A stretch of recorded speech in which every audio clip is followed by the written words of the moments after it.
Dice Pablo en 1 Corintios 15, 51, he aquí os digo un misterio. Ok, ¿cuál es el misterio? ¿Qué es lo que él nos quiere contar como novedad? Como algo que nunca se había revelado, como algo que nunca se había dicho. Lo dice a continuación. El misterio consiste en que no todos dormiremos. Es decir, no todo el mundo va a morir. Dormir, morir, es igual.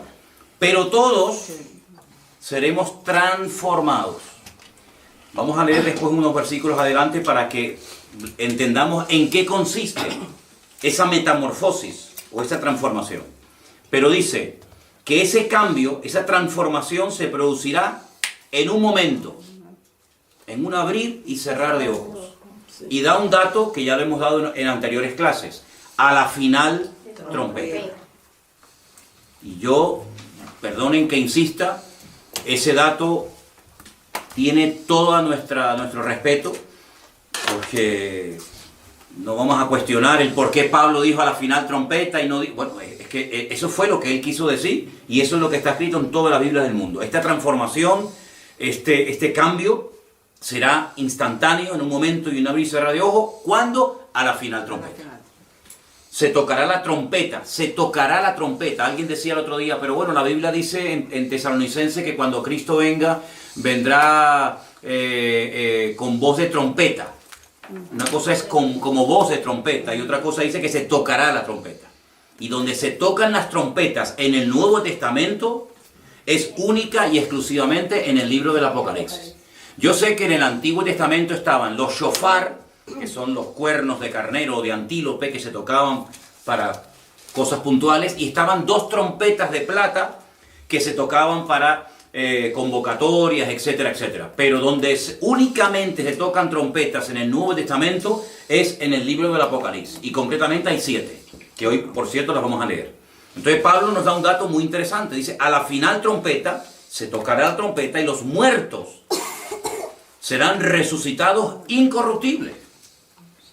Y nosotros seremos transformados. Aquí hay dos grupos de personas, los que ya están muertos y los que estén vivos en el momento en el que se toque esa trompeta. Los que están muertos resucitarán. Esa es la primera resurrección, ¿vale? Porque hay dos resurrecciones que se mencionan en la Biblia. Una que es esta y la segunda resurrección que se produce al final del milenio, ¿vale? Después de los 1000 años de era mesiánica, resucitarán todos los que no han resucitado, es decir, todos los inconversos de toda la historia de la humanidad, desde Génesis hasta el momento en el que ocurra ese acontecimiento. Dos resurrecciones, una para vida y una para muerte, ¿vale? Pero esta que está mencionando Pablo en 1 Corintios capítulo 15 es la primera resurrección, la de los muertos en Cristo. Y ahora da una serie de explicaciones muy interesantes. Vamos a leerla, versículo 53. Porque es necesario que esto corruptible se vista de incorrupción y esto mortal se vista de inmortalidad. Cuando el hombre fue creado en un principio, el hombre fue creado con la capacidad de no morir, un ser inmortal, porque dice la Biblia que una de las consecuencias del pecado fue que el hombre pasó de ser un ser inmortal a ser un hombre mortal, si perdió la inmortalidad. El día que pecares, pereceréis, os convertiréis en seres mortales. Ese don, ese regalo, eso que era realmente extraordinario, que se perdió en el jardín del Edén, se vuelve a recuperar con la resurrección a través de Cristo. El hombre vuelve a recuperar la incorrupción, el hombre recupera la inmortalidad. Y entonces el verso 54 añade, cuando esto corruptible se haya vestido de incorrupción y esto mortal se haya vestido de inmortalidad, entonces se cumplirá la palabra que está escrita, aquí dice sorbida, en otras versiones dice vencida es la muerte con victoria. Eso lo dice en Isaías 25:8. ¿Vale? Pablo cita el texto de Isaías 25:8, vencida es la muerte en victoria. ¿Dónde está, oh muerte, tu aguijón? ¿Dónde, oh sepulcro, tu victoria? Ya que el aguijón de la muerte es el pecado y el poder del pecado es la ley. Entonces, este acontecimiento que se nos relata aquí es lo que conocemos con el nombre de rapto, arrebatamiento, traslación. Es decir, son diferentes términos para definir la misma cuestión. La iglesia va a ser arrebatada, la iglesia va a ser raptada, la iglesia va a ser trasladada. Póngale el adjetivo que más le guste. No vamos a estar discutiendo ahora cuál es la palabra más correcta, porque todas hacen referencia al mismo hecho, al mismo acontecimiento, ¿vale? Entonces, los que murieron en Cristo, los que murieron con su fe, mirando hacia adelante, esperando al Mesías, y los que murieron en Cristo, son los primeros que resucitan. Y en un momento y en un abrir y cerrar de ojos, los que estén vivos en ese momento serán juntamente con ellos arrebatados para recibir al Señor en el aire. Eso es el arrebatamiento. Entonces yo he puesto aquí en la pizarra, digamos, una serie de palabras o de frases o de datos para tener en cuenta. Hemos dicho que la gran tribulación se divide en dos periodos del mismo tiempo, 3 años y medio, 3 años y medio, o 42 meses, o 1260 días cada bloque, ¿vale? El libro de Apocalipsis nos explica muy claramente lo que va a ocurrir en la primera parte y en la segunda parte de lo que llamamos gran tribulación, que va de menos a más, ¿vale? Empieza con los 7 sellos, y ahí es donde aparecen los famosos 4 caballos que van cambiando de color. Yo quiero que leamos hoy directamente de la Biblia la información. Cuando terminan esos juicios sobre la tierra, vienen otros 7 más, que dice que son como toques de trompeta, ¿vale? Cuando se tocaba la trompeta era para estar atento a algo que se va a decir o a algo que se va a hacer. Entonces, esos toques de trompeta simbolizan o representan 7 juicios más todavía, más fuertes que los 7 anteriores. Y todo eso es en la primera parte de lo que conocemos como la gran tribulación. Más cosas que están sucediendo durante esa etapa. Pues la manifestación del anticristo, también la manifestación del falso profeta, de los 2 testigos, de los cuales hablaremos cuando leamos el capítulo 11 del Apocalipsis. 144.000 judíos son marcados de una forma especial durante la primera parte de la gran tribulación. Puse aquí también la reconstrucción del templo de Jerusalén, ¿vale? El templo de Jerusalén se reconstruye en la primera parte de la gran tribulación. Sí, hay muchas cosas que tenemos que saber clasificarlas. ¿Cuándo ocurren? ¿Antes, en la primera parte o en la segunda parte? Ahora, volviendo al texto de Apocalipsis, de 1 Corintios capítulo 15, me ha llamado mucho la atención algo que yo leía en el día de hoy y se lo quería compartir a todos ustedes. 1 Corintios capítulo 15, ¿verdad? Nos habla del arrebatamiento y nos habla de la primera resurrección. Pero si vamos al libro del Apocalipsis, ¿vale? Vamos a ir al último libro del Nuevo Testamento, al libro del Apocalipsis. Hay un versículo que yo leía hoy muy interesante, y es el capítulo 10. Capítulo 10. Vamos a leer a partir del versículo 6. Dice así. Dice que bueno, que un ángel, si arrancamos del versículo 5, Apocalipsis 10:5, y el ángel que vi en pie sobre el mar y sobre la tierra levantó su mano al cielo y juró por el que vive por los siglos de los siglos, que creó el cielo y las cosas que están en él, y la tierra y las cosas que están en ella, y el mar y las cosas que están en él, que el tiempo no sería más. Fíjense, aquí hay un ángel que está levantando la mano y está jurando y está diciendo, está haciendo esta declaración. Pero miren lo que dice el versículo 7, muy interesante. Apocalipsis 10:7. Sino que en los días de la voz del séptimo ángel, cuando él comience a tocar la trompeta, el misterio de Dios se consumará, como él lo anunció a sus siervos, los profetas. Yo quiero que ahora disfruten con esto que vamos a ver, que es para mí tremendamente interesante. Empezamos la clase de hoy leyendo 1 Corintios capítulo 15, donde Pablo dice, os voy a decir un misterio. Y él dice en qué consiste ese misterio o ese secreto revelado. Ahora en el Apocalipsis vuelve a aparecer la palabra misterio y dice, en los días de la voz del séptimo ángel, no del primero, no del segundo, no del tercero, no. En los días del séptimo ángel, cuando él comience a tocar la trompeta, el séptimo ángel es el séptimo que toca la última trompeta, el misterio de Dios se consumará. ¿Y qué misterio es? Ya lo hemos leído. Ya leímos el misterio, 1 Corintios capítulo 15. Bueno, pues cuando el séptimo ángel esté tocando la séptima trompeta, el misterio de Dios se consumirá, se llevará a cabo como Él lo anunció a sus siervos, los profetas. Claro, uno dice, es decir, que esto ya lo había anunciado el Señor a su pueblo, a su gente, a través de los profetas. ¿Dónde lo anunció? Bueno, el Apocalipsis, si me permiten la expresión, del Antiguo Testamento es el libro de Daniel. Entonces, tienen la página de Apocalipsis 10 abierta, ¿verdad? Sí. Y la 1 Corintios 15 ya la hemos leído. Vamos a Daniel 12:7.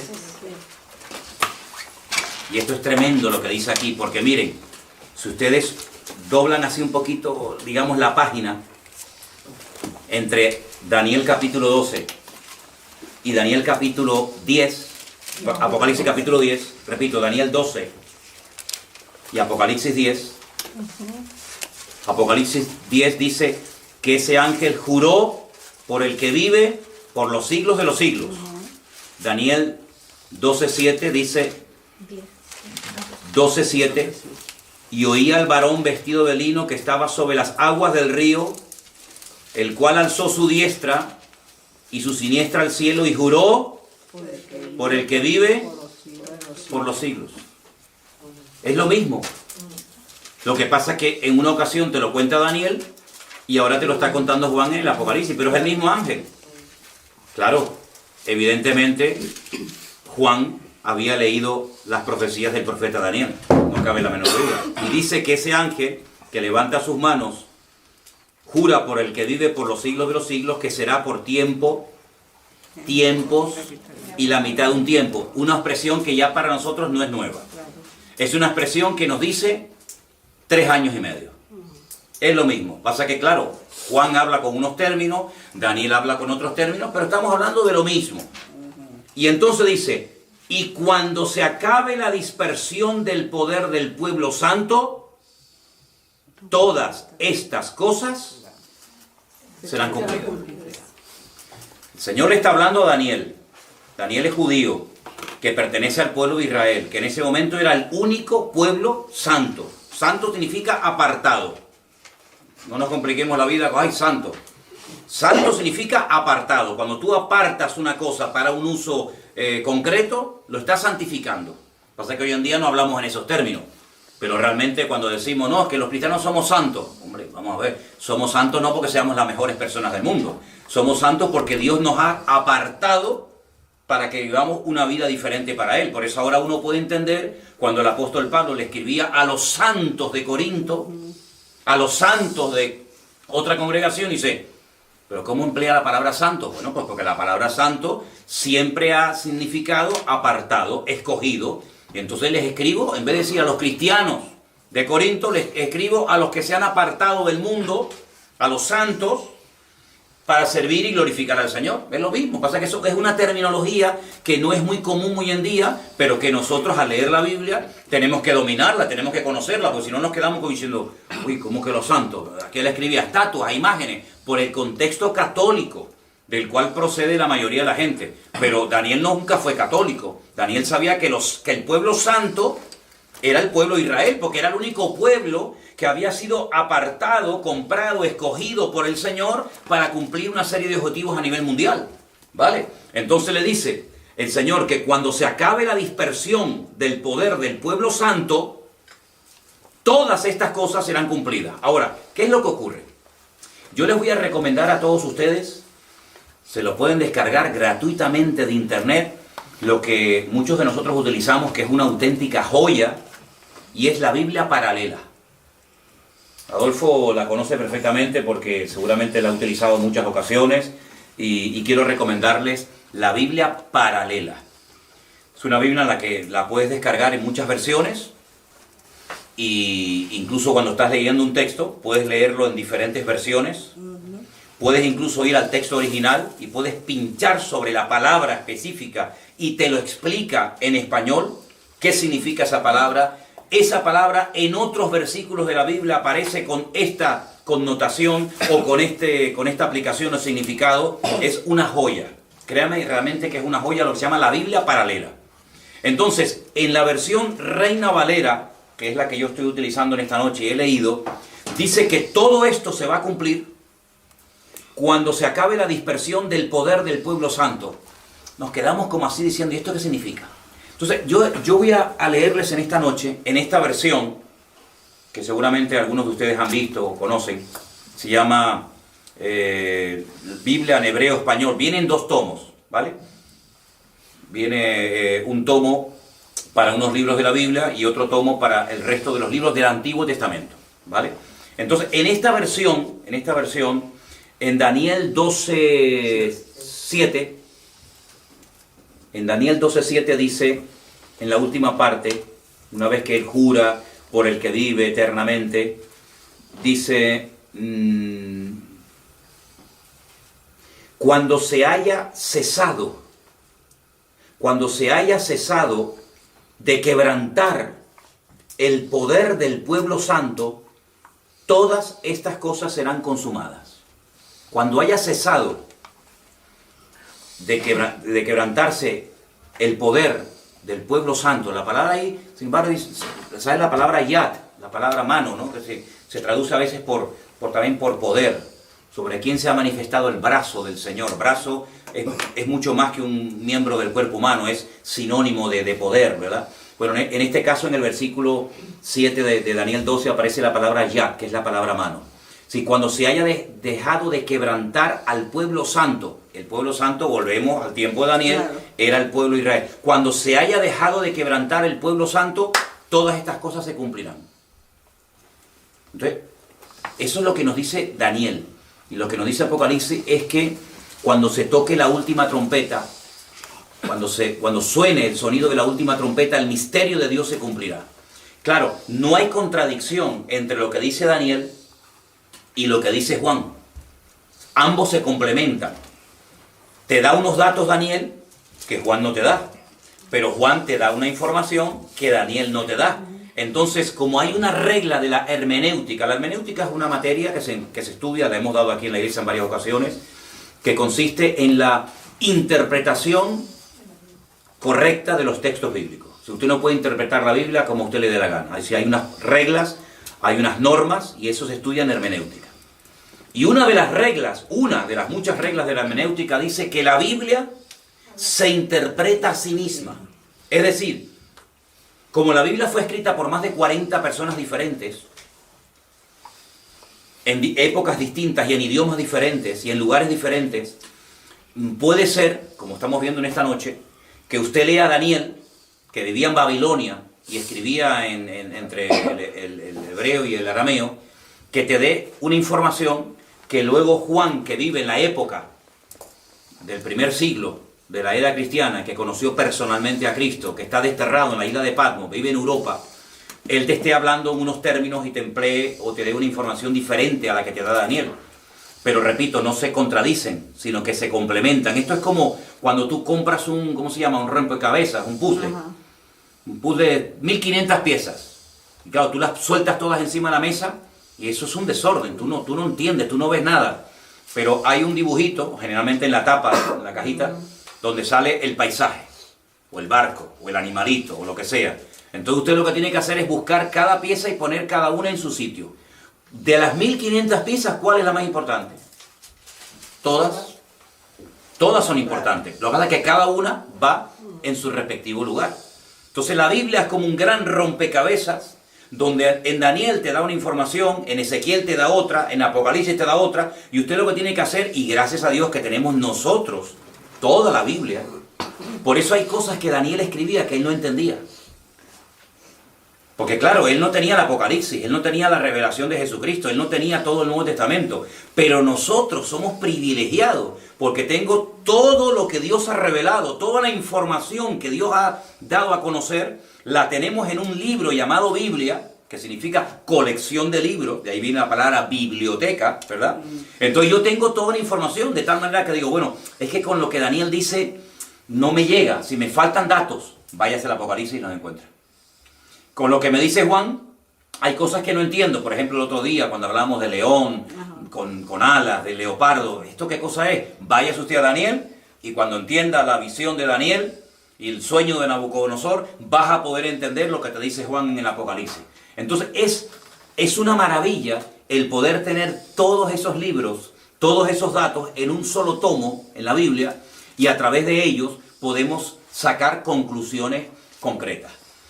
Evidentemente, Daniel no tenía toda la información que tú y yo en esta tarde, en este lugar, sí ya tenemos. Y entonces, cuando vamos al Nuevo Testamento, y a través de la pluma de Pablo, a través de los escritos de Juan, uno dice, oye, pues todo esto se va a cumplir, que ya lo sabíamos, ya en el Antiguo Testamento ya sabíamos todo eso, pero nos faltaban datos. Y un dato muy importante es que este misterio se va a consumar, se va a realizar cuando comience a oírse la voz del séptimo ángel tocando la última trompeta. Y esos son datos que nosotros no hemos puesto, son datos que están ahí en la Biblia hace miles de años. Nosotros simplemente lo que estamos haciendo es leerlos y de esa manera podemos sacar conclusiones muy, muy interesantes acerca de los últimos tiempos. Permítame, tengo que poner la batería a cargar, porque esto no dura eternamente y para siempre. Es como nosotros los cristianos, que tenemos que renovar de vez en cuando las pilas, ¿no? Tenemos que cargarnos las pilas en el Señor, pues tenemos que renovar las pilas. Que tengo que estar con la cámara, con el móvil, con el teléfono y con todo. Pero gracias a Dios estamos bien. Entonces, ¿queda claro? Muy bien. Como la gran tribulación empiezan con los 7 sellos, vayamos al Apocalipsis a ver qué nos dice la Biblia literalmente de los 7 sellos. Alguien dijo, bueno, ¿y esto del rollo con los 7 sellos, esto qué cosa es? Alguien comparó ese rollo, esos 7 sellos, con el título de propiedad. Cuando alguien tiene algo, tiene papeles. Tú puedes demostrar que esa casa es tuya por las escrituras. Tú puedes demostrar que ese coche es tuyo por los papeles que tienes. Alguien comparó este rollo, este pergamino con 7 sellos, con el título de propiedad del Señor. Pero vamos a Apocalipsis 6, donde vamos a encontrar los datos concretos y específicos de cada uno de estos sellos. A mí me gustaría leer un versículo y uno cualquiera de ustedes lee el siguiente y así vamos leyendo el pasaje, ¿vale? Empiezo. Apocalipsis 6:1. Vi cuando el Cordero abrió uno de los sellos y oí a uno de los 4 seres vivientes decir, como con voz de trueno, ven y mira. Y miré, y he aquí un caballo blanco, y el que lo montaba tenía un arco, y le fue dada una corona, y salió venciendo y para vencer. Veamos los detalles. Caballo blanco, que va montado por alguien, que lleva un arco sin flecha, le fue dada una corona era el premio, era el galardón, era el reconocimiento, ¿verdad? Y salió venciendo y para vencer, ¿vale? Entonces, podríamos decir que así es como arranca la manifestación y el reconocimiento público de este personaje siniestro al cual conocemos vulgarmente con el nombre del antimesías o anticristo. ¿Vale? Un caballo blanco, en este caso, representa, pues bueno, cómo es la puesta en escena de este personaje político que va a ser reconocido por muchísima gente y que tendrá poder, tendrá autoridad, tendrá una sede de gobierno, tendrá sus tropas, tendrá sus ministros, etcétera, etcétera, y es la forma como empieza a manifestarse este personaje siniestro del anticristo en la primera parte de la gran tribulación. Cuando se abrió el segundo sello, porque hay más, oí al segundo ser viviente que me decía, ven y mira. Y salió otro caballo, bermejo, y al que le montaba le fue dado poder de quitar de la tierra la paz, y que se matasen unos a otros. Eso no pasa con el primer caballo. Cuando se presenta el anticristo, aquí no hay guerra.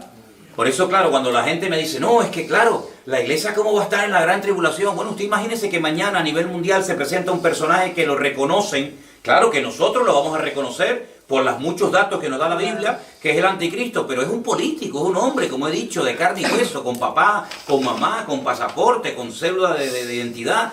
Entonces se presenta y en principio no hay nada malo. Es simplemente un líder político que se da a conocer y que lo reconocen muchas naciones y muchos pueblos. Bueno, ¿y qué problema hay en eso? Y ya empezó la gran tribulación y no nos hemos dado ni cuenta. Pero a continuación dice la Biblia que se le da poder para quitar de la tierra la paz. Bueno, ¿y cuántas veces la paz ha sido quitada de la tierra estando los creyentes viviendo en el planeta Tierra? Miren los hermanos nuestros cómo tuvieron que vivir en la Primera Guerra Mundial. Aquí en Europa murieron millones de gente. Y cuando terminó la Primera Guerra Mundial fue algo tan terrible que algunos expertos dijeron, nunca más el mundo se volverá a enfrentar peleando nación contra nación, porque ha sido tan terrible la Primera Guerra Mundial que espero que hayamos aprendido la lección. ¿Cómo se equivocaron? La Segunda Guerra Mundial fue aún peor que la primera. Más de casi 70 millones de muertos. Nación contra nación, no tenías a dónde ir. Todo un continente conquistado por los nazis, por Hitler. Y los cristianos vivían allí, las iglesias estaban allí, los pastores estaban en España, en Alemania, en Suiza, en Bélgica, en Holanda, en Italia, en Portugal, en todos esos países había cristianos. Se predicaba el evangelio durante la Segunda Guerra Mundial y no había paz. Por lo tanto, si llega un momento en el que se quita la paz, esto para los cristianos no es nada nuevo, porque durante muchos siglos los cristianos vivieron perseguidos. Por lo tanto, si no, es que la iglesia no puede pasar por nada de eso, pero si es que la iglesia ya ha pasado por periodo de la Primera Guerra Mundial, la Segunda Guerra Mundial, etcétera, etcétera. Cuando se abrió el tercer sello, oí al tercer ser viviente que decía, ven y mira, y miré, y aquí un caballo negro. ¿Se dan cuenta cómo el caballo va cambiando de color? Es como diciéndonos, a través del caballo yo te estoy hablando de cómo va cambiando la situación mundial. Y el que lo montaba tenía una balanza en la mano. Versículo 6. Y oí una voz de en medio de los 4 seres vivientes que decía, 2 libras de trigo por 1 denario y 6 libras de cebada por 1 denario, pero no dañes el aceite ni el vino. ¿Ustedes se acuerdan en la parábola de la viña? A la gente que fue a trabajar todo un día al campo, se le pagó al final del día 1 denario. Si 1 denario era lo que se le pagaba a un jornalero por trabajar un día. Y aquí dice, claro, yo le voy a pedir a los hermanos cubanos, porque en Europa esto no existe. Bueno, quiero decir en España, ¿no? 2 libras. ¿Cuántos son 2 libras?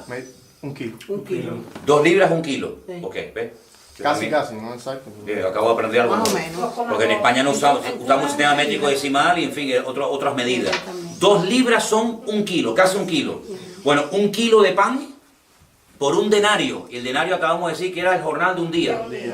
Está muy caro esto, ¿no? Está caro. Trabajar usted todo un día. Cuidado, que no estamos en los tiempos actuales, donde hay derechos, vacaciones, turno partido. No.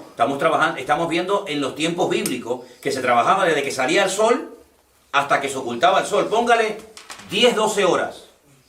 12 horas diarias lo que trabajaba la gente en los tiempos de la Biblia.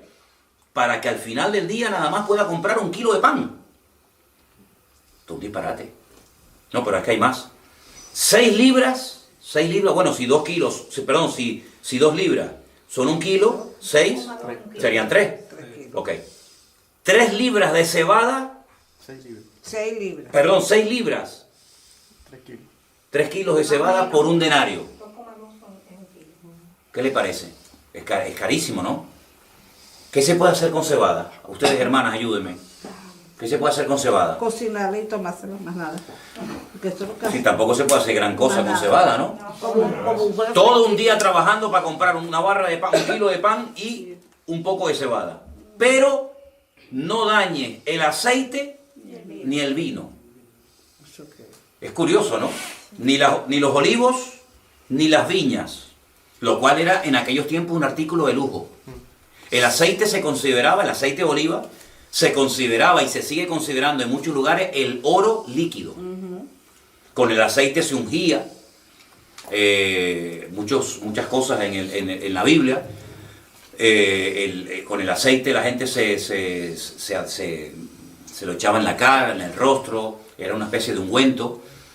El vino era un artículo de lujo, ¿verdad? No podía faltar el vino en una mesa, estamos hablando de la cultura mediterránea. Es decir, había artículos de lujo, pero sin embargo, los artículos elementales y básicos estaban carísimos. ¿Qué cosa, no? Cuando vivimos un tiempo en Argentina veíamos unas casas espectaculares y coches nuevos y televisiones y lujos, pero sin embargo después dentro había miseria y pobreza y la gente no tenía ni para comer, ¿no? Las paradojas de la vida, ¿no? ¿De qué sirven los lujos si a la hora de la verdad no tienes para comer? ¿De qué sirve un coche último modelo en la puerta de tu casa o una casa preciosa si después no tienes ni para la arepa, ¿no? Ni para las caraotas del día, ¿no? Es terrible, ¿no? Pero muchas veces ha pasado eso en países en crisis, que lo que habían comprado, el patrimonio que tenían, ahí estaba, pero que a la hora de la verdad con eso no se sacia el hambre, ¿vale? Cuando abrió el cuarto sello, oí la voz del cuarto ser viviente que me decía, ven y mira. Versículo 8. Miré y vi un caballo amarillo.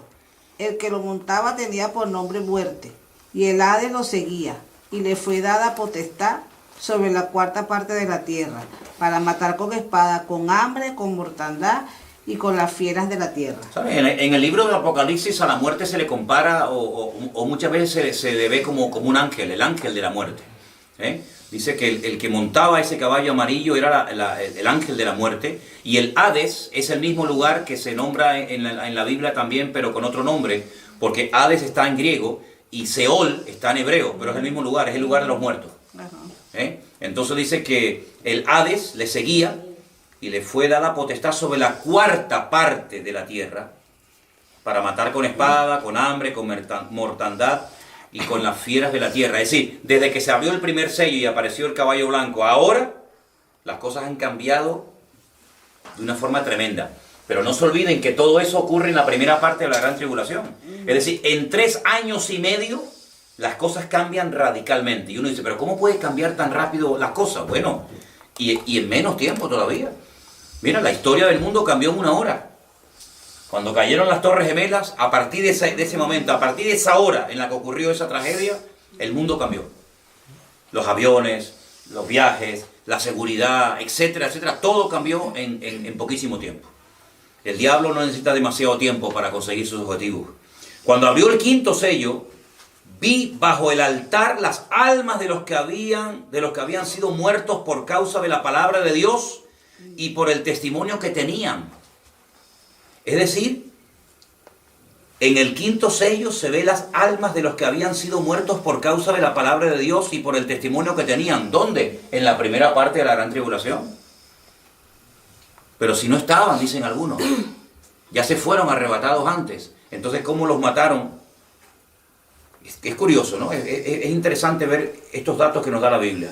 Clamaban a gran voz, ¿hasta cuándo, Señor santo y verdadero, no juzgas y vengas nuestra sangre en los que moran en la tierra? Se les dieron vestiduras blancas, se les dio que descansasen todavía un poco de tiempo hasta que se completara el número de sus consiervos y de sus hermanos que también habían de ser muertos como ellos. Claro, alguien puede decir, bueno, pero estas almas de los decapitados fueron los que mataron antes y por eso están ya en la presencia del Señor. No, pero espera, aquí dice, se les dieron vestiduras blancas, se les dijo que descansasen todavía un poco de tiempo hasta que se cumpliera el número de sus consiervos y sus hermanos que también habían de ser muertos como ellos. Es decir, gente que no estaba muerta, gente que estaba viva, pero que iban a ser muertos durante esta primera etapa de la gran tribulación. Entonces, ¿qué quedamos? ¿Qué quedamos? ¿Te das cuenta como muchas veces la gente repite las cosas como el loro, pero no sacan de la Biblia la información? No, es que yo una vez oí a un pastor que dijo, es que en mi iglesia se enseñaba así, pero una pregunta, ¿usted lo ha leído? Porque aquí yo estoy viendo cosas que como que se contradicen con algunas cosas que nos han enseñado en el pasado. Aquí dice que van a estar matando a gente por causa de la palabra de Dios, y por causa del testimonio, van a estar muriendo durante la primera parte de la gran tribulación. ¿Qué le parece? Entonces todas estas señales y todos estos juicios, repito y quiero que lo que quedemos bien claro, es durante los primeros 3 años y medio. Miré cuando se abrió el sexto sello y aquí hubo un gran terremoto. Oye, una cosa curiosa de la Biblia es que el futuro te lo cuenta en tiempo pasado. Hubo un gran terremoto. Pero si todavía esto no se ha producido. Pero es que ya en el Señor, el futuro ya te lo cuenta como algo que ya pasó, porque Él lo sabe todo, mi hermano. Él es presente, pasado y futuro al mismo tiempo. Hubo un gran, no dice habrá, hubo un gran terremoto y el sol se puso negro como tela de silicio, la luna se volvió como de sangre, y las estrellas de los cielos cayeron sobre la tierra, como la higuera deja caer sus higos cuando es sacudida por un fuerte viento. El cielo se desvaneció como un pergamino que se enrolla, y todo monte y toda isla se removió de su lugar. Los reyes de la tierra y los grandes, los ricos, los capitanes, los poderosos, y todo siervo y todo libre se escondieron en las cuevas y entre las peñas de los montes, y decían a los montes y a las peñas: caed sobre nosotros y escondednos del rostro de aquel que está sentado sobre el trono y de la ira del Cordero. Ahí tienen un versículo que pueden utilizarlo como referencia a la ira del Cordero, porque dijimos en otras clases que en el Apocalipsis mencionan 3 tipos de ira diferentes. Una es la ira del Cordero, otra es la ira de las naciones y otra es la ira del dragón. Son 3 cosas diferentes. Lo digo porque hay gente que utiliza el versículo de hermano, la Biblia dice que Dios no nos ha puesto para ira, sino para alcanzar salvación. Y es el texto que utilizan para decir que la iglesia o los cristianos no van a estar por lo menos en la primera parte de la gran tribulación. Entonces es cuando lo decimos, pero ¿a qué ira hace usted referencia? Y ahí los desarma, porque dice, ¿cómo que a qué ira? Es que hay 3. ¿De qué ira estamos hablando? ¿De la ira del Cordero, del Señor? Y ya estamos libres. El Señor no está enfadado con nosotros. Pero la iglesia está exenta de la ira de las naciones. ¿Cuántos cristianos en este momento, en este día, habrán muerto por el Señor? Por naciones impías que le han dado la espalda al Señor. ¿Cuántos hermanos nuestros mueren cada año? Por la ira de las naciones, por la ira del dragón o de Satanás. Incontables. Ahora, entre el sexto sello y el séptimo, hay algo en medio. Y es que se menciona que hay 144,000 personas de origen judío que van a ser marcadas, selladas en sus frentes. ¿Saben que hay una secta que se llama la famosa secta de los testigos de Jehová? Que ellos dicen, los famosos 144,000 sellados o escogidos, que dicen que son testigos de Jehová. Sí. Pero hay algo ahí, ellos hablan de eso, pero ellos te tiran el dato, más dice la palabra que son hombres y mujeres que no han tenido, o sea, se han guardado para... Se han guardado, y encima... Uno le dice eso a ellos se quedan... Sí, no, y encima son 144,000 judíos. No es que uno es de Colombia, otro de México, otro de España, no. Son 144,000 judíos, y además judíos de todas las tribus, de las 12 tribus de Israel. Para más INRI, ¿no? Para que quede bien claro que no son de cualquier nacionalidad, no son de cualquier raza o etnia, sino son judíos, y 12,000 de cada una de las tribus, y aquí se mencionan la tribu de Judá, de Rubén, de Gad, de Aser, Manasés, Neftalí, Simeón, Leví, Isaacar, Zabulón y Benjamín, las 12 tribus, 12,000 de cada uno de ellos. Dice en el versículo 3 que no se le haga daño a la tierra, ni al mar, ni a los árboles, hasta que hayamos sellado en sus frentes a los siervos de nuestro Dios. Y oí el número de los sellados, 144,000 sellados de todas las tribus de los hijos de Israel. El Señor sabe dónde están esas tribus, y el Señor en su momento hará que aparezcan, porque ustedes saben que las tribus del norte desaparecieron, las famosas tribus perdidas, cuando fueron atacadas por el imperio asirio, y quedaron las tribus del sur, que como 100 y pico de años más tarde también fueron atacadas por Nabucodonosor. Se llevaron a muchos a Babilonia, y esas 2 tribus después volvieron a su tierra de 70 años después, cuando reconstruyen el templo de Jerusalén, pero de las 10 tribus del norte como que se diluyeron. Algunos dicen que se asimilaron entre las naciones y se perdieron. Pues no se perdieron, porque la Biblia dice que aquí vuelven a aparecer y esta gente toma una parte activa, 144.000 personas durante ese tiempo. Ahora fíjense qué tremenda influencia, qué tremendo impacto producen estos 144.000, saltando un poquito el pasaje. En el versículo 9 dice: después de esto miré ya que una gran multitud, la cual nadie podía contar, y ahora dice, de todas las naciones, tribus, pueblos y lenguas, que estaban delante del trono y en la presencia del Cordero, vestidos con ropas blancas y con palmas en sus manos. Y más adelante, cuando se le pregunta en el versículo 13, ¿estos quiénes son? ¿Y de dónde han salido o de dónde han venido? Y Juan dice: Señor, tú lo sabes, porque evidentemente Juan no sabía. La respuesta es: estos son los que han salido de la gran tribulación, versículo 14. Y han lavado sus ropas y las han emblanquecido en la sangre del Cordero. Es decir, son gente que se ha convertido durante la primera parte de la gran tribulación, ¿verdad? Y son los que han salido de esa etapa terrible. Y entonces, cuando vamos al capítulo 8, vemos que ahí es cuando se produce el séptimo sello. Y uno dice: bueno, ya por fin llegamos al final. No. Este es el preludio. Queda todavía más todavía. Quedan todavía 14 juicios más. 7 de ellos representados en las 7 trompetas, que son a continuación, y 7 que son los peores y los más terribles, que son las famosas copas de la ira. Entonces son 7 sellos, 7 trompetas y 7 copas. Fíjense, por ejemplo, qué interesante cuando la primera trompeta suena, versículo 7, dice que hubo granizo y fuego. ¿El granizo qué es? Es agua congelada. Agua congelada. Es interesante que la palabra hebrea para cielos, Hashamayim, es la unión de la palabra fuego y agua. ¿Sabía eso, verdad? Cuando dice en el libro del Génesis, Bereshit bara Elohim et Hashamayim, la palabra cielos, repito, es la unión de la palabra Esh, que es fuego en hebreo, y Mayim, que es agua en hebreo. Entonces los cielos están compuestos por fuego y por agua. Algo que parece imposible, porque el fuego lo apaga el agua. Y es curioso que del cielo cae granizo, que es agua, y cae también fuego, mezclado con sangre. Son lanzados a la tierra, y la tercera parte de los árboles se quemó. Y se quemó toda la hierba verde. Ahora, yo les animo a que ustedes hagan una comparación entre las plagas de Egipto y los castigos que estamos viendo en el libro del Apocalipsis, porque podemos trazar como una especie de paralelismo entre cómo trató Dios con los egipcios en el tiempo de Moisés y cómo va a tratar con la tierra en los últimos tiempos.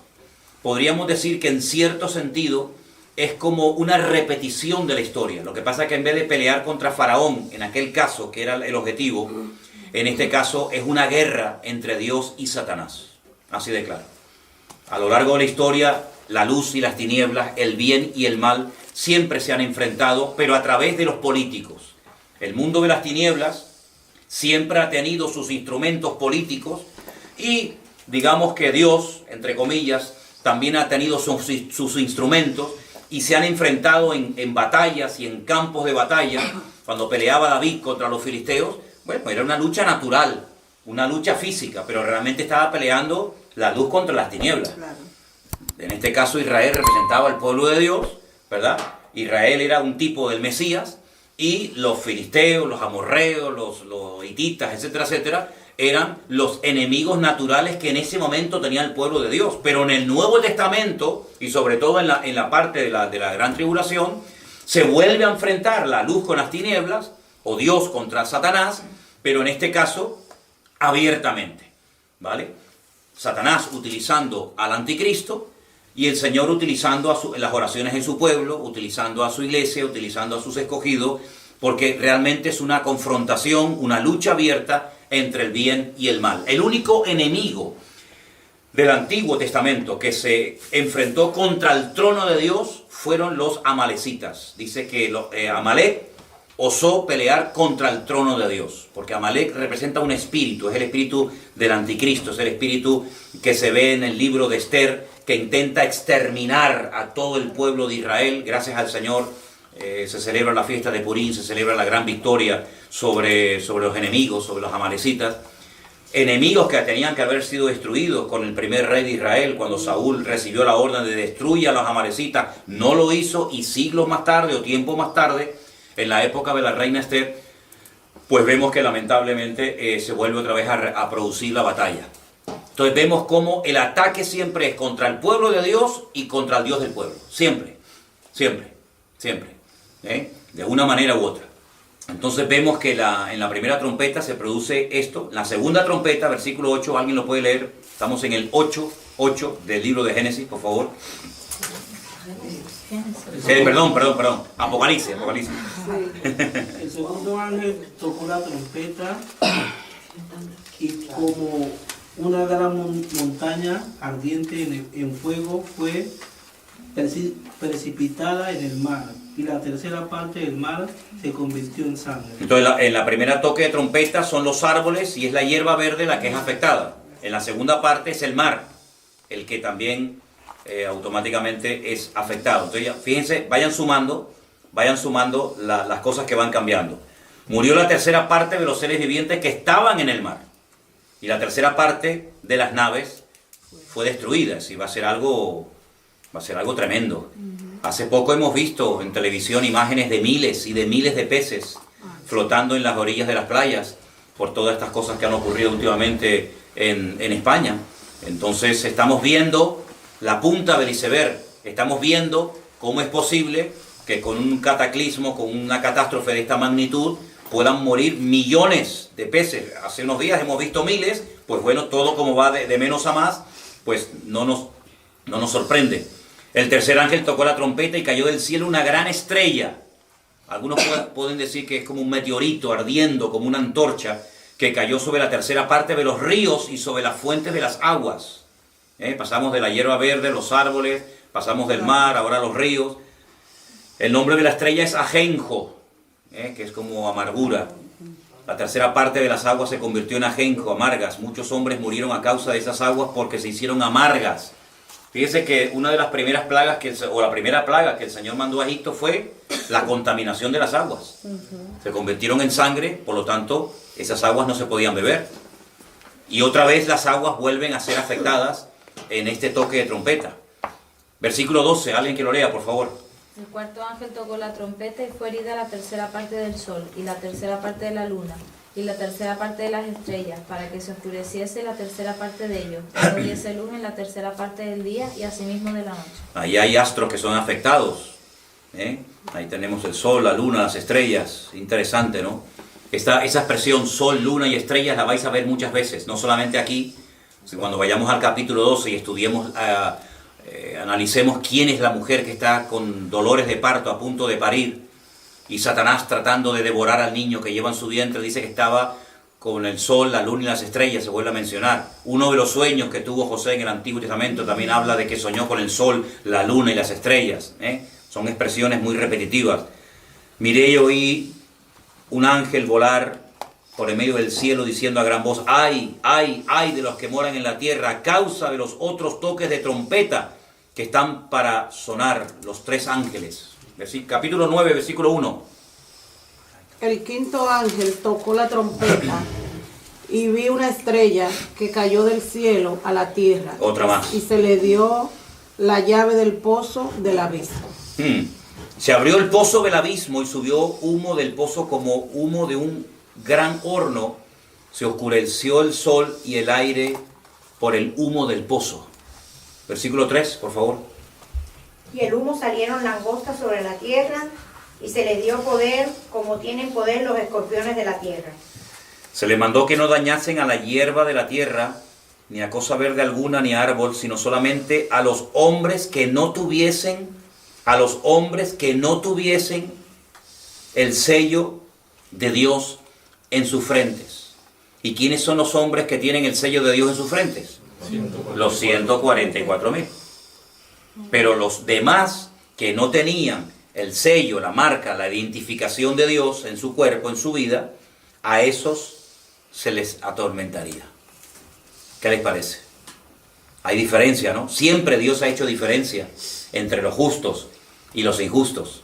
En Egipto lo hizo, en el diluvio lo hizo, en la destrucción de Sodoma y Gomorra lo hizo. Siempre ha habido una gran diferencia entre sus hijos, entre su pueblo y los que no son su pueblo.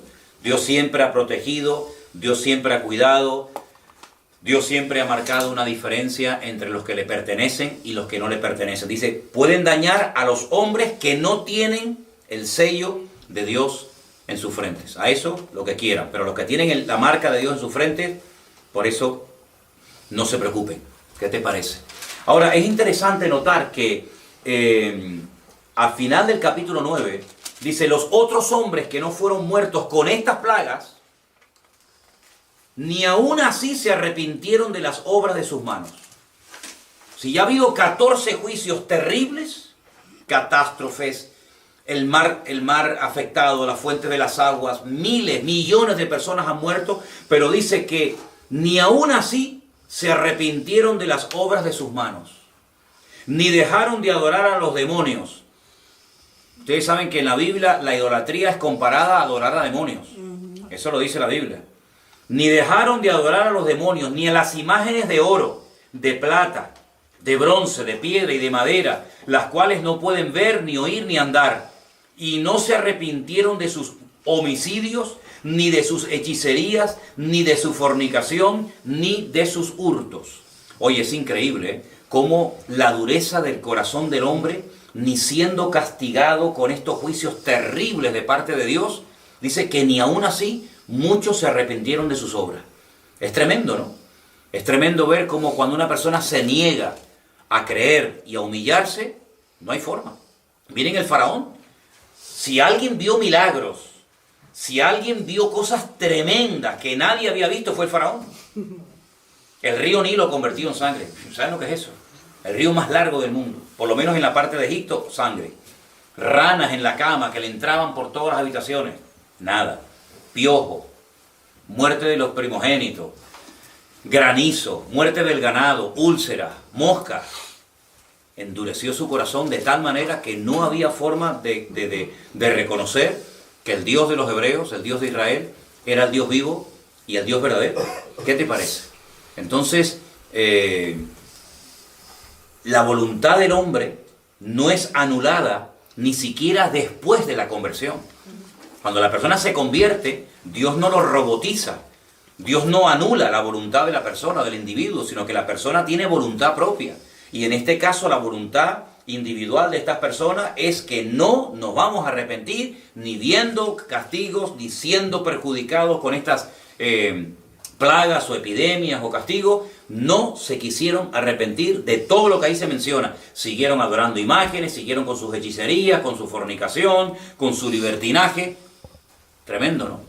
Tremendo. Pero si creen los hombres, o incluso ustedes, que ya Dios va a decir, bueno, vale, no se quieren arrepentir, paro. No, todavía queda lo peor. Todavía queda la segunda parte de la gran tribulación, que es tremenda. Ahora, durante la primera parte de la gran tribulación, los 144.000 van a estar predicando junto con los dos testigos, capítulo 11 del Apocalipsis, que hablaremos la próxima semana de estos dos personajes, que nadie te puede decir quiénes son. Se puede especular, se puede opinar, y no hay nada malo en eso. No hay nada malo en decir, oye, hubieron dos personajes de la antigüedad que, según nos cuenta la Biblia, no murieron. La Biblia dice que Enoc caminó con Dios y con Dios se fue. Y la Biblia presenta a Enoc en el Nuevo Testamento como un profeta, como un hombre que vio y habló y escribió de la segunda venida de Cristo.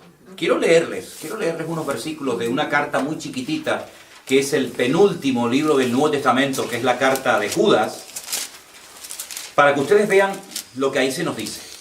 Estamos en la carta de Judas, que solamente tiene, bueno, ni siquiera un capítulo, ¿no? Son como versículos sueltos. En el versículo 14 se nos habla de Enoc. Dice, de estos también profetizó Enoc. Lo curioso es que cuando tú vas al libro del Génesis, que es donde se ubica el personaje de Enoc, no lo vemos profetizando. Pero sin embargo, Judas dice que Enoc profetizó. Luego en el Nuevo Testamento, en la época del Nuevo Testamento, se sabía lo que profetizó Enoc. Bueno, hay un famoso libro apócrifo, ¿no?, que se llama el famoso libro de Enoc.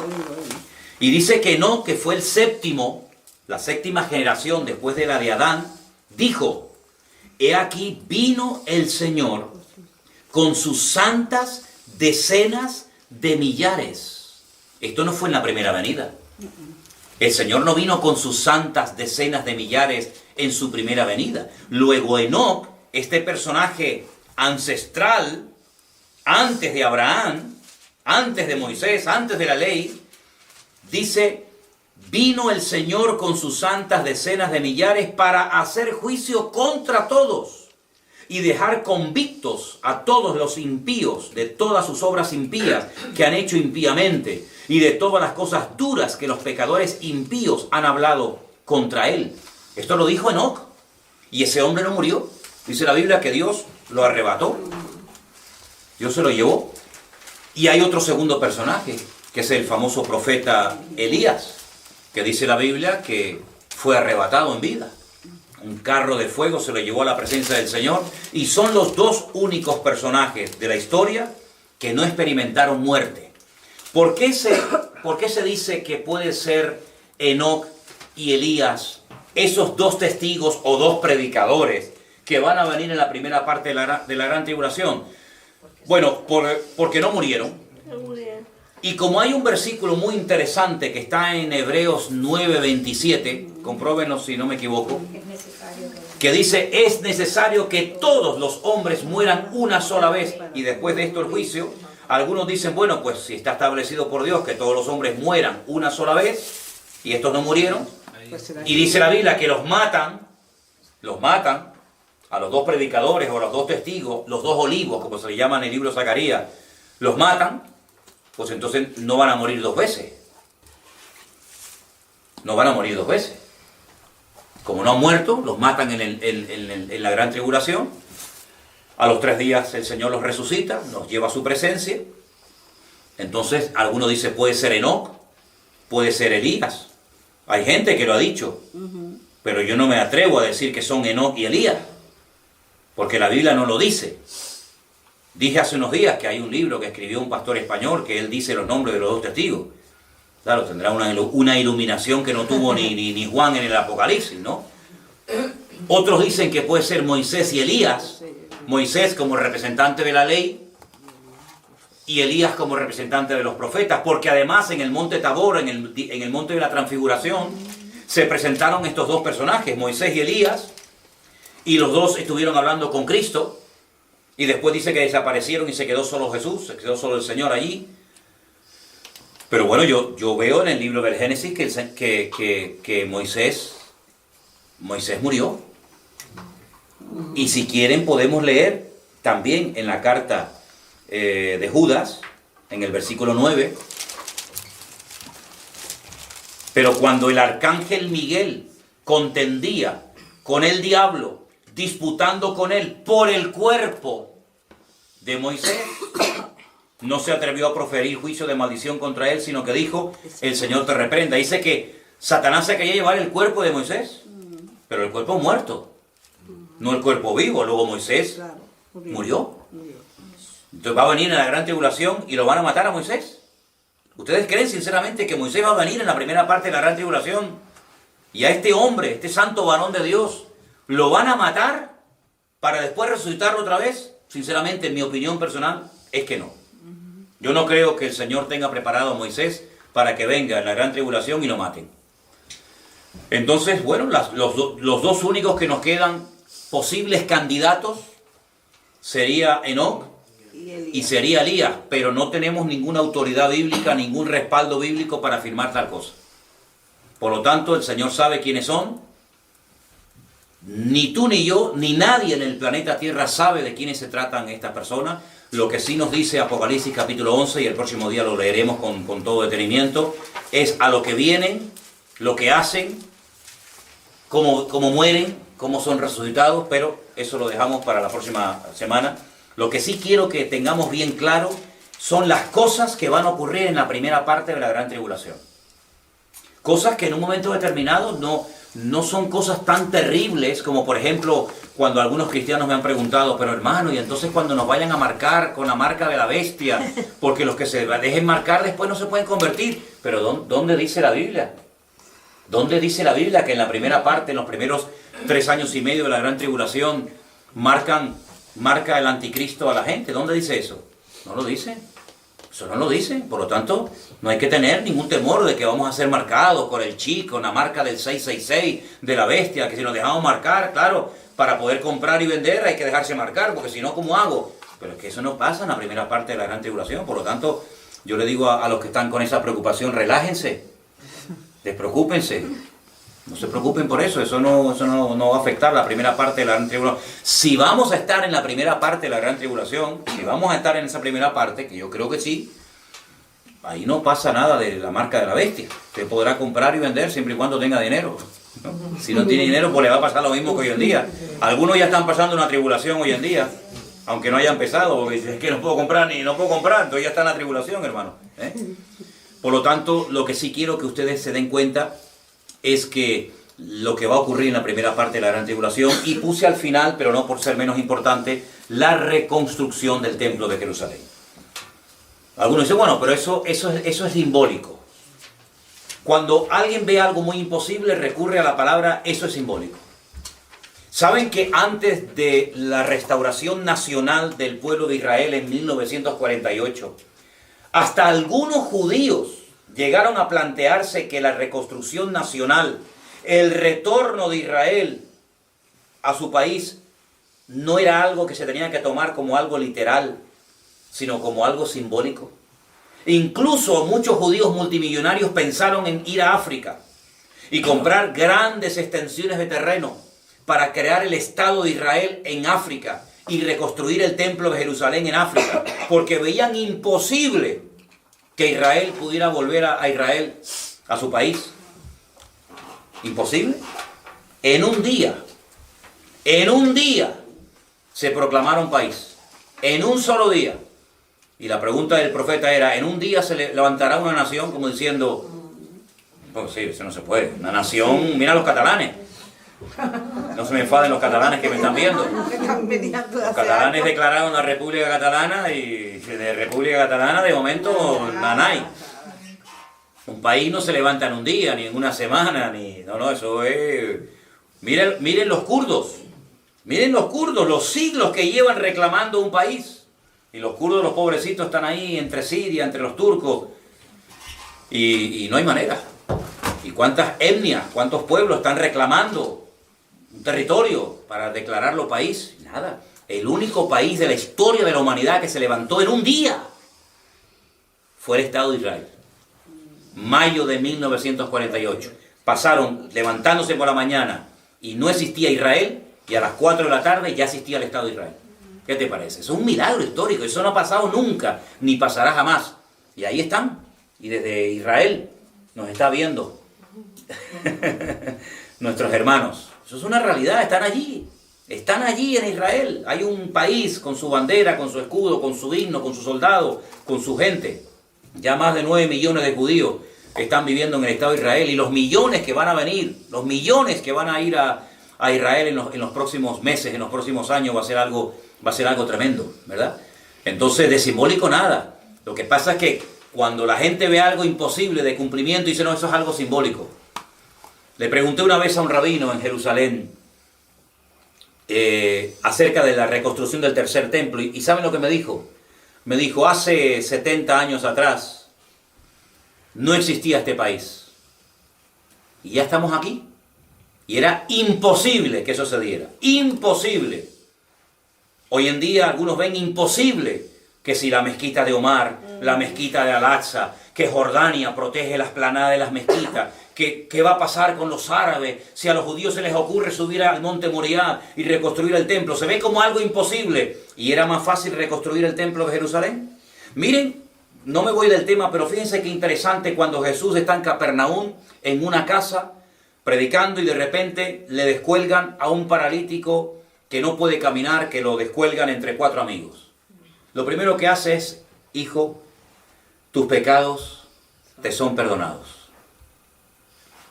La gente se quedó asombrada diciendo: ¿pero quién puede perdonar pecados sino solo Dios?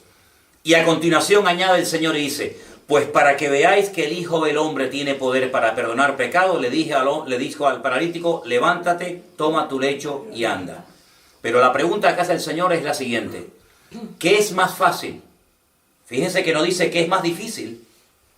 ¿Qué es más fácil, perdonar pecados o levantar a un paralítico? Claro, si la pregunta fuera para nosotros, diríamos: bueno, pues si perdonar pecados es simplemente lanzar una frase. Pero el Señor, ¿qué es más fácil? No dijo que es más difícil. Para Dios no hay nada imposible. Para Dios la palabra imposible o difícil no existe. ¿Qué es más fácil? ¿Perdonar los pecados o sanarlo? Eso es lo que Dios va a hacer con el pueblo de Israel. Una restauración nacional, que ya se ha producido, y una restauración espectacular de tipo espiritual.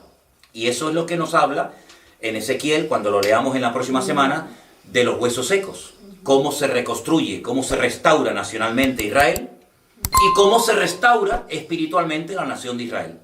Entonces todo eso, muchas de esas cosas yo creo que nosotros vamos a tener el privilegio de poder verlas, y estamos comenzando a ver cosas realmente increíbles. Nosotros somos privilegiados porque podemos ir a Israel y ver que la primera parte de la profecía de la restauración nacional del país ya se ha cumplido. Muchos hermanos no lo vieron, Muchos pastores predicaban, pero nunca vieron eso. Nosotros, gracias a Dios, que hemos nacido después de 1948, podemos decir de que eso es una realidad. Por lo tanto, si ya se cumplió lo natural, no te quepa la menor duda de que lo espiritual también se va a producir. ¿De acuerdo? Así que por hoy damos por terminada la clase.